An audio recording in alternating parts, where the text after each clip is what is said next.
Time आ गया है, मेरा नहीं बल्कि लोकी सीजन 2 आने वाला है, जिसकी डेट और टाइमिंग को लेकर काफी लोग कंफ्यूज हो रहे हैं। तो सबसे पहले इनकी कंफ्यूजन ही दूर कर देता हूँ। तो भाई जैसा तुम्हें नहीं पता है तो इसका पहला एपिसोड 6 अक्टूबर को आएगा, जिसकी टाइमिंग होने वाली है सुबह के 6:30 बजे। तो भाई सुबह चाय की चुस्की के साथ इसका मजा ले सकते हो। हालांकि वो बात बहुत अलग हो जाएगी कि तुम 10 बजे उठते हो, और ऐसा ही तुमको हर फ्राइडे सुबह 6:30 बजे सारे एपिसोड मिलेंगे, और यह सब 10 नवंबर तक चलेगा। और भाई 10 नवंबर को मार्वल की एक और मूवी आने वाली है। अब ये मूवी कौन सी है तुम मुझे कमेंट बता देना, मैं उसका नाम भी नहीं लेना चाहता। क्या ये series Hindi, English, Tamil, Telugu language में आएंगी? तो भाई लैंग्वेज का कोई बैरियर नहीं होगा, सब मजा ले पाएंगे। खैर अगर तुम सब कुछ भूल चुके हो या थोड़ा थोड़ा धुंधला याद है लोकी सीजन 1 के बारे में, तो फटाफट से इसका एक छोटा सा रिवीजन कर लेते हैं, जिससे भाई स्टोरी को समझने में मदद हो जाएगी। खैर तो लोकी जिसको सब जानते हैं, जिसका कैरेक्टर इतना बढ़िया है, विलन से कब हीरो बन गया कुछ पता नहीं चला। खैर तो लोकी द गॉड ऑफ मिसचीफ, जिसकी डेस्टिनी में मरना लिखा था, हालांकि वो मर भी गया था। फिर एवेंजर्स एंड गेम में कुछ अलग ही राड़ा फैल गया।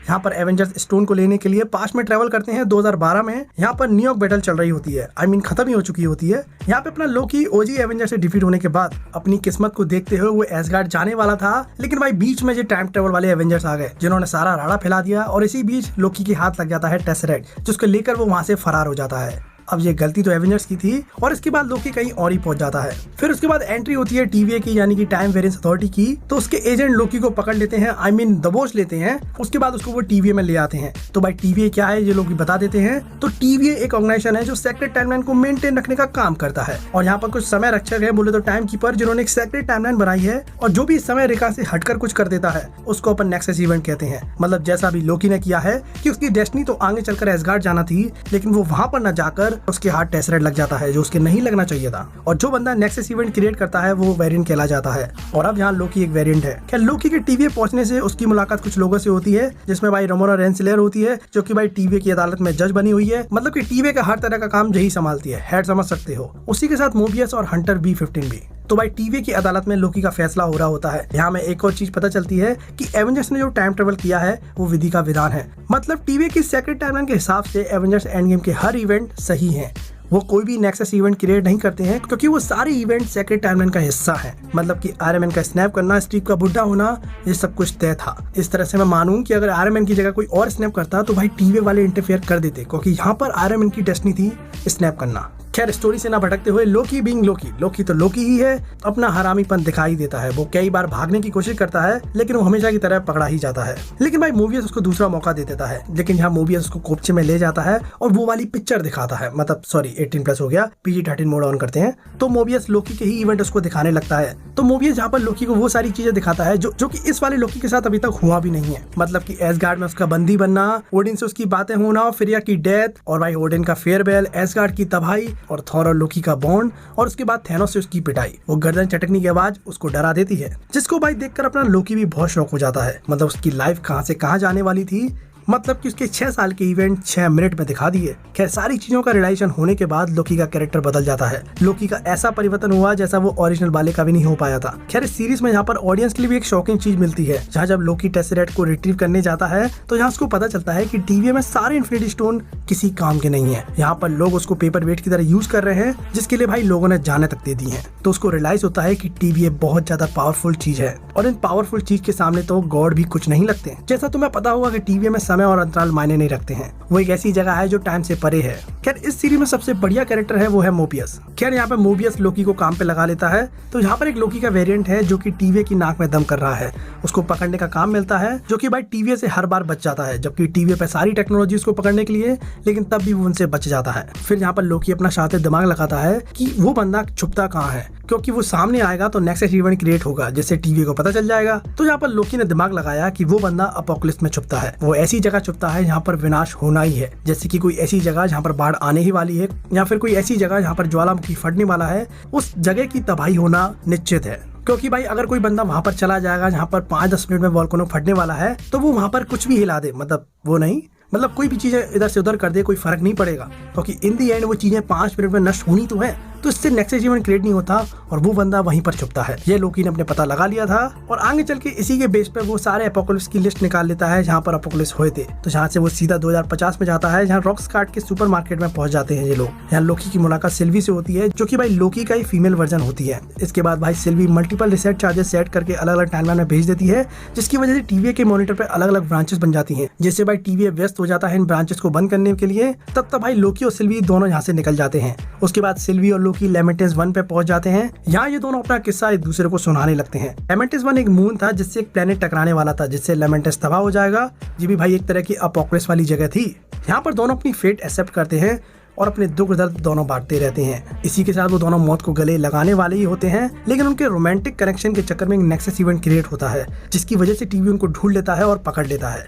उसके बाद सीन टीवी में आ जाता है, जहाँ पर मोबियस लोकी से बात करता है। लोकी उसको बताता है कि टीवी में जितने भी लोग काम कर रहे हैं वो सारे वेरिएंट हैं, उनको अलग अलग टाइमलाइन से उठाकर उनको टीवी के स्टाफ में बदल दिया गया है, उनका ब्रेन वॉश कर दिया गया है। और ये चीज सेंस भी बनाती है, क्योंकि भाई इस बंदे को ये नहीं पता कि मछली क्या होती है।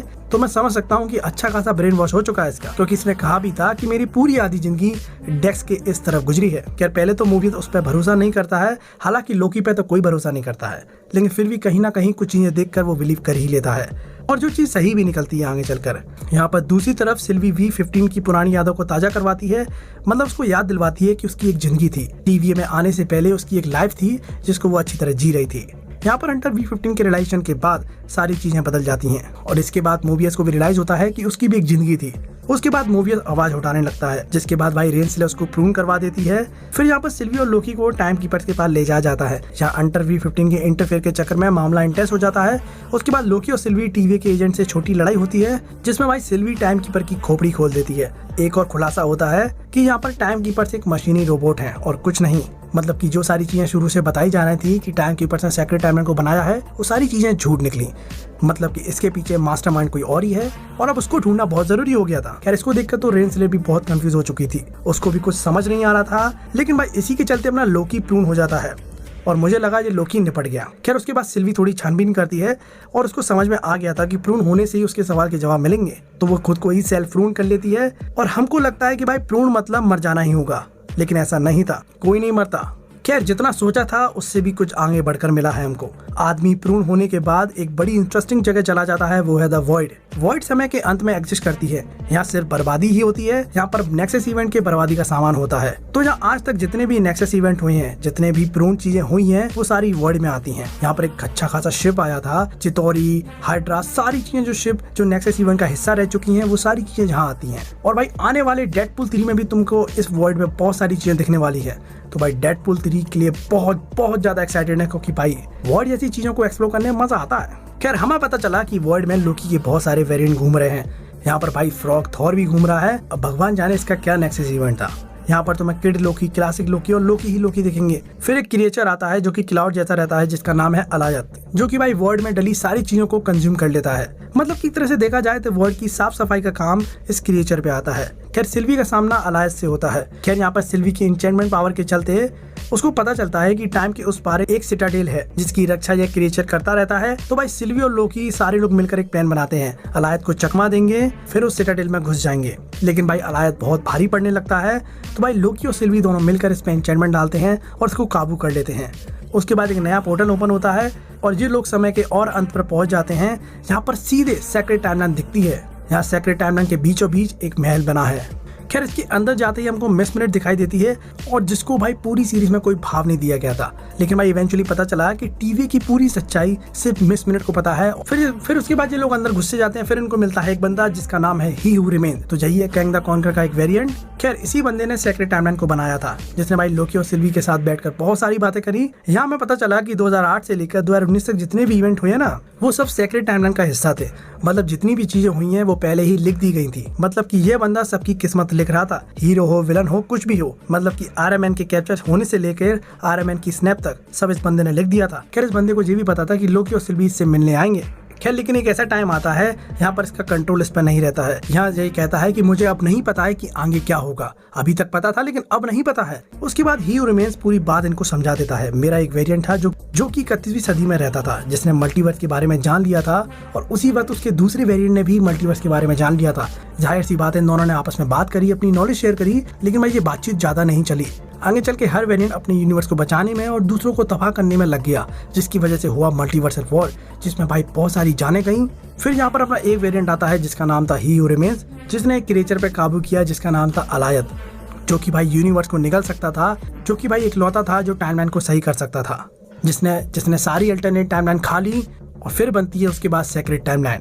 उसके बाद ही रिमेन्स ने टीवी बनाया ताकि इन सारे नेक्सस इवेंट को वो कंट्रोल कर सकें, ताकि कोई बंदा कोई अल्टरनेट टाइम क्रिएट ना करे, और अगर करता भी है तो उसको पकड़कर वॉइड में डाल दिया जाएगा। यहाँ पर अलायत पहले से इन लोगों को मिटाने के लिए बैठा हुआ है।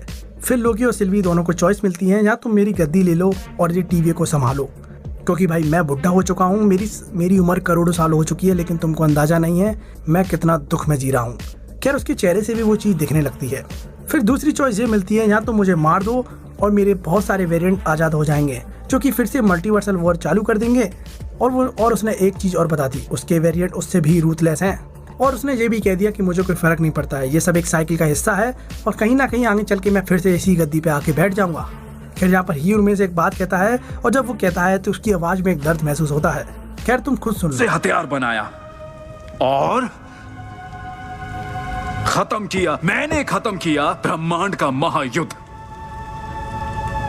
खैर उसके बाद मोबियस टीवी में वापस पहुंचकर रेनस्लेयर को कन्फ्रंट करता है, लेकिन भाई रेनस्लेयर टेम्पर लेकर कहीं और चली जाती है।